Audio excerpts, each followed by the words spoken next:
թոշակները բարձրացնելու մեխանիզմի, որը ներդրվել է դեռ նախորդ նախարարի օրոք, այս գաղափարը ինչքանով է արդյունավետ եւ չլսեցի թվերը, քանի տոկոսն է այս պահին այդ ծրագրից օգտվում թոշակառուների, ճիշտ է օրինակ մայրս օգտվում է, դժգոհ չէ, ինքը դնում է 50,000-ի շապով փորձում է գնաց իր թոշակը 40-45,000-ը առարտուրանել, որ այդ վճարը նաև բոնուսի տեսքով նստի, բայց շատ թոշակառուներ չեն կարողանում գնալ կամ հնարավորություն չունեն գնալ իրենց թոշակ ամբողջությամբ սպառել կենսաղային ծախսերի վրա, հետևաբար չեն կարող օգտվել ծրագրից, միևնույն ժամանակ կոմունալ վճարումները, որքանով որ տեղյակ եմ, մտցված չեն այդ ծրագրի մեջ, այսինքն եթե թոշակառուն իր ստացած թոշակով կոմունալի ծախսերն է հոգում, ինքը այդ հետվճարը չի ստանում, սա որքանով է արդարացի մոտեցում, հատկապես որ այդ թոշակը նաև շատերի դեպքում հենց կոմունալ ծախսերի վրա է գնում եւ իրենք այլ հավելյալ ծախսեր չեն կարողանալ։ Մի բան էլ դուք աբսուրդային չեք համարում օրինակ Նիկոլ Փաշինյանի հայտարարությունը, որ ազգային ժողովի անվանից արեց, թե թոշակառուն 10,000 դրամ ավել թոշակը ինչ է անում, կամ երեքս նիստի ժամանակ ասած 20,000 որ ավելացնենք, ավելի շատ է սպառելու, իհարկե մի քիչ այդ տրամաբանության մեջ էր ասում։ Հիմա վերջը պետք է թոշակառուն ավել 10,000 դրամ ստանա, պետք չի ստանա, բարձրացնելու եք ուղիղ կերպով առանց հետվճարի թե չկրասացնելու։ Շնորհակալություն հարցերի համար, սկսեմ առաջի հարցից, ուրեմն հետվճարի համակարգը, ինչպես նշեցի եւ ես թվերը նշեցի, միգուցե դուք ուշադիր չեք, հիմա նորից կնշեմ,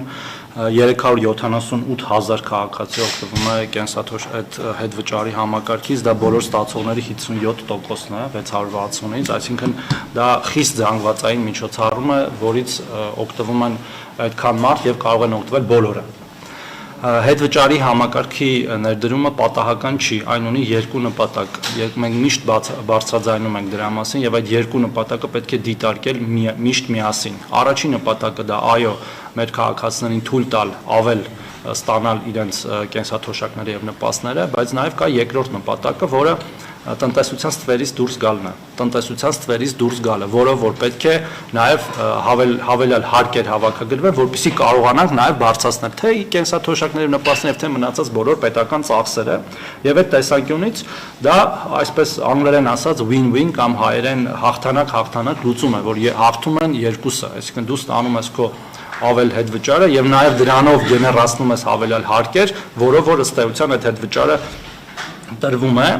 ուղիղ բարձրացումներ եղել են կենսաթոշակների մինչ օրս, բայց մենք կարծում ենք, որ այս նորարարական լուծումները, որոնք դուք նաև տեսնում եք, որ կիրառվում են արդեն նաև ուրիշ գործիքներով, ոչ միայն կենսաթոշակների, այլև ընդհանրապես մեր քաղաքացիներին հավելյալ եկամուտներ ապահովելու, այդ 2%-ի։ Այդ գործիքները շատ էֆեկտիվ են եւ մենք նաև դրա շնորհիվ ենք ունենում պետական բյուջեի հավաքագրումներ, պետական բյուջեի կատարում, որի մասին նաև երեք խոսեցինք, եւ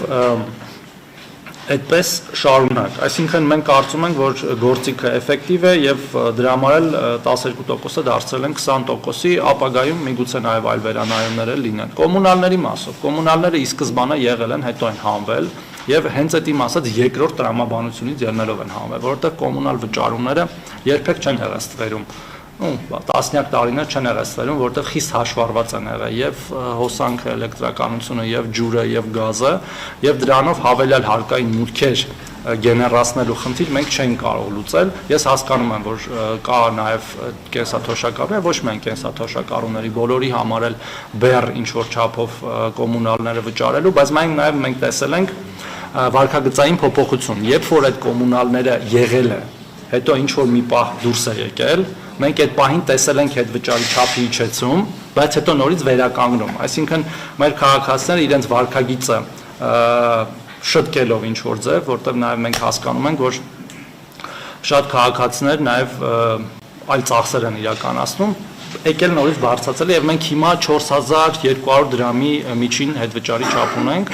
որը կարող է պոտենցիալ դառնալ այս նոր փոփոխություններով, իհարկե կախված նաեւ այդ կենսաթոշակառուի ստացած կենսաթոշակի չափից, այո, այդտեղ սահմանափակումներ կան, մինչեւ 10000 դրամ։ Ինչ վերաբերում է վարչապետի հայտարարություններին, դուք իհարկե երկուսն էլ նշեցիք, բայց հետո վերջում էլ պատասխանեցիք ձեր հարցին, ասելով որ դա այլ կոնտեքստում է ասվել, որտեղ երկրորդ հայտարարությունը, այսինքն առաջի հայտարարությունը ազգային ժողովի կրկին այլ կոնտեքստում է ասվել, ասվել եւ ես եւս մեկ անգամ կարող եմ կրկնել այդ կոնտեքստը։ Ասվել է հետեւյալ կերպ. քանի որ մեր 65 տարեկանից բարձր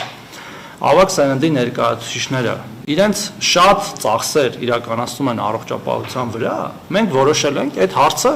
հոգալ, մենք որոշել ենք այդ ծախսը վերցնել մեր վրա եւ քանի որ առողջության ապահովության ամսական վճարը մոտավորապես 10800 դրամ է 200,000-ից բարձր ստացող քաղաքացիների համար։ Այն մյուս բոլոր քաղաքացիների համար պետական բյուջեից է փոխանցվում այդ 10,800 դրամը, որը փաստացի կարելի է ասել, որ մենք մեր բոլոր կենսաթոշակառուների կենսաթոշակը բարձրացրել ենք 10,800 դրամով, բայց որը չենք տալիս իրենց ուղիղ, այլ տալիս ենք ապահովության հիմնադրամին, որ երբ որ կծագի խնդիր, այդ խնդիրը լուծվի, իսկ խնդիրը երբեք չլիներ 10,000 դրամի օրինակները տասնյակ, հարյուրավոր, հազարավոր են, այդ ծախսերը կարող է լինել 100,000-ավոր դրամների, որտեղ 100,000 դրամից էժան բժշկական միջամտություն պարզապես չկա։ Ինքնուրույն մինչև միլիոնավոր դրամների եւ ես կարծում եմ, որ սա մեր ավագ սերնդի ներկայացուցիչների համար ամենաէական բարելավումներից է 2026 թվականի հաշվի առնելով նաև մնացած բարելավումները եւ այնքան մեծ օգուտ է տալու իրենց եւ իրենց ընտանիքներին, դա էլ հաշվի առնել։ Նաև իրենք փաստացի չեն ծախսելու, այն ինչ որ պոտենցիալ պիտի ծախսեին, նաև իրենց ընտանիքները չեն ծախսելու, որ այդ իրենց ազատ միջոցները մնալու են օգտագործելու այլ ծախսերի վրա։ Ես իհարկե չեմ ուզում մի քիչ ավելի խորանալ, թե օրինակ առողջապահական ծախսերը մեր աղքատության եւ ընդհանրապես ընտանիքների աղքատացման մեջ ինչ մեծ դեր ունեն, բայց ամենամեծ դերերից մեկը ունեն։ Մարդիկ դրանց պատճառով վարկեր են վերցնում, տներ են վաճառում, մեքենաներ են վաճառում, ընտանի կենդանիներ են վաճառում, որոնցով իրենց ապրուստն են հոգում, եւ այս բարեփոխումը նաեւ միտված է աղքատության հաղթահարմանը։ Նույնը վերաբերում է մյուս երեկվա հայտարարությանը, վարչապետի ասած հայտարարությունները պետք է նայել կոնտեքստում եւ դրանք ամբողջությամբ արտացոլում են իրականությունը ըստ էության։